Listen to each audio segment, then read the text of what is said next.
was that? What happened? I don't know. I just had to keep quiet. And people would have laughed at me. It's over. Just ridiculous. Do you really care about other people's responses if you're playing like that? No, I don't like Zeppelin sort of music for some reason, you know. Who are they talking about? Intensity is building, it's positively evil, and I just really wanted to knock everybody dead with it. Is what really makes the band, like with a hatchet. From the handful of dates with the Fudge, then we go to the Whiskey A Go Go in LA, and then we're going into San Francisco. I'm absolutely convinced that everyone knew that that was a life-changing experience. The album is already being played on the underground radio. And people are really curious to see this band that they're hearing. So we were going to go in there like with a hatchet.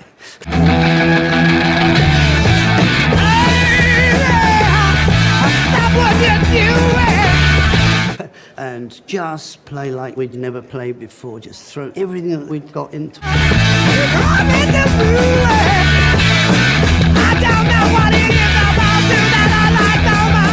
We're backstage at the Fillmore, and Peter Grant says,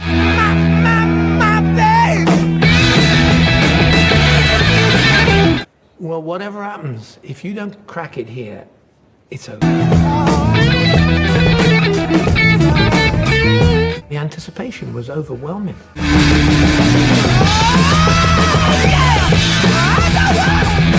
I mean, really overwhelming.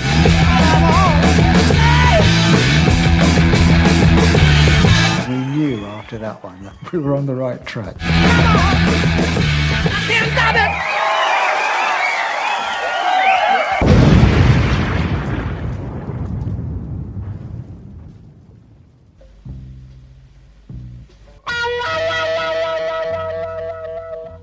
Some songs just hit different. To come back to England with what we'd experienced, I just had to keep quiet.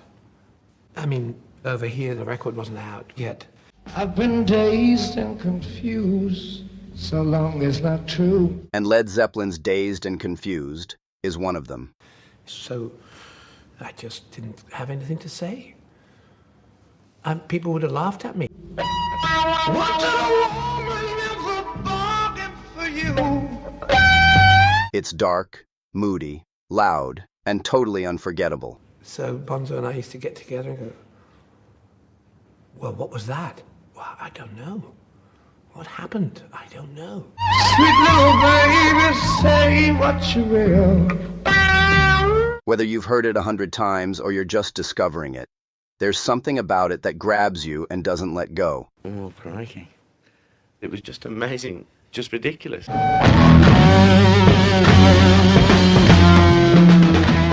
So what exactly makes it so great? I mean, we came back from America and we'd gone through a big change. You know, we were feeling really good, you know, but it does affect you, you know.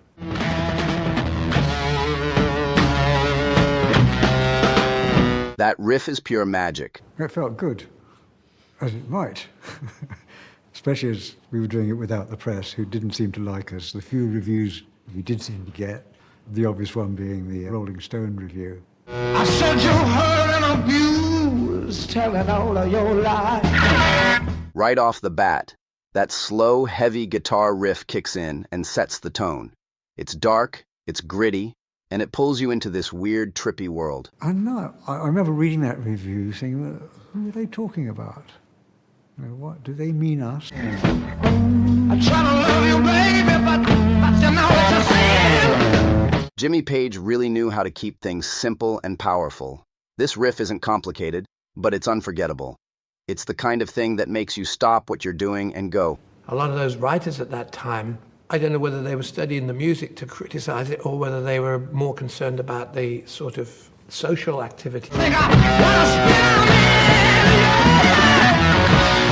Jimmy Page playing guitar with a bow. Yes, really. But Do you really care about other people's responses if you're playing like that?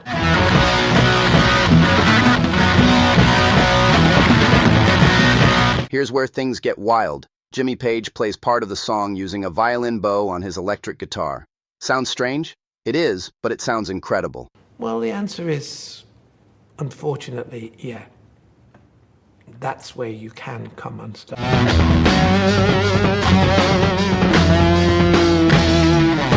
It creates this spooky, echoing noise that adds a totally unique vibe to the song. Fortunately, as 4 guys, we did not care that much. We were more caring about how we turned ourselves.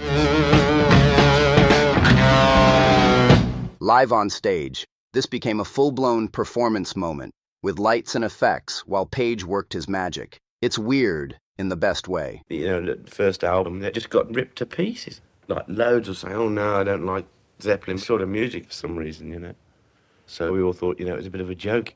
I told you, baby, time and time and time again. Robert Plant's voice is next level. We worked really, really hard, and people got it, and you could see they got it. And then they told their friends that they got it, get some too.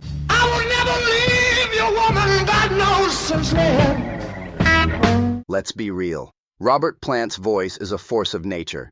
He doesn't just sing Dazed and Confused. He screams, wails, cries, and howls his way through it. The venues are jam-packed, so what people are hearing as opposed to what they're reading. I'll tell you everything I could ever satisfy. You can feel every word he says, especially when he belts out, "Been dazed and confused for so long it's not true." Is what really makes the band. I've been dazed and confused so long it's not true. It's not just singing, it's drama, it's emotion, it's everything. All you ever do to me is make me break down. The rhythm section is seriously underrated. While Plant and Page are out front doing wild things, John Bonham drums and John Paul Jones are laying down one of the most solid grooves in rock history. And be able to just change, you know, things with a sense of humor or an intensity or a real level of aggression or whatever.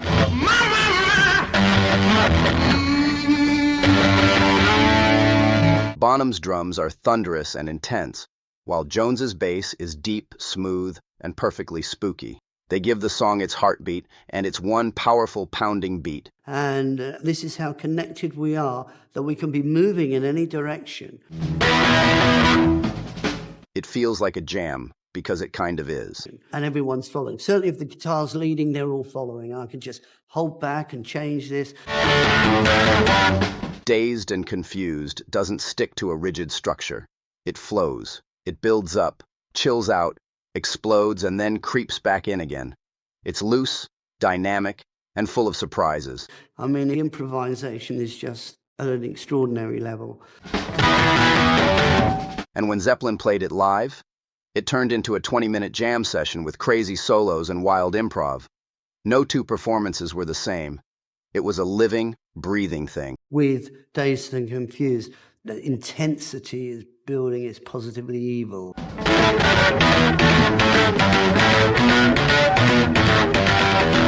It's just cool.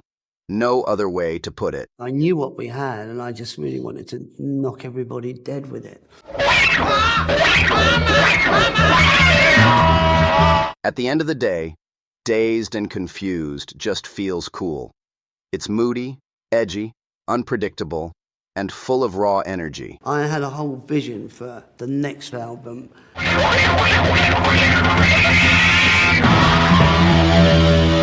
It doesn't sound like anything else, and that's what makes it timeless. It's a song that takes you on a ride, whether you're blasting it on speakers or watching old live footage of the band going absolutely off. It was going to be very cinematic. Dazed and Confused is more than just a song, it's a whole vibe. It shows off everything that made Led Zeppelin legendary. In its approach to how the music is done in the first place, let alone what the overdubs and the layers are going to do.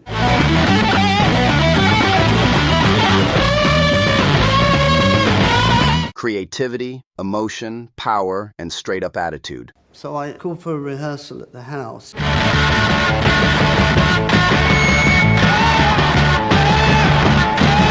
Whether you're a diehard fan or just getting into classic rock, this one's a must-listen. And once you're hooked, there's no going back. And we rehearsed 2 new songs.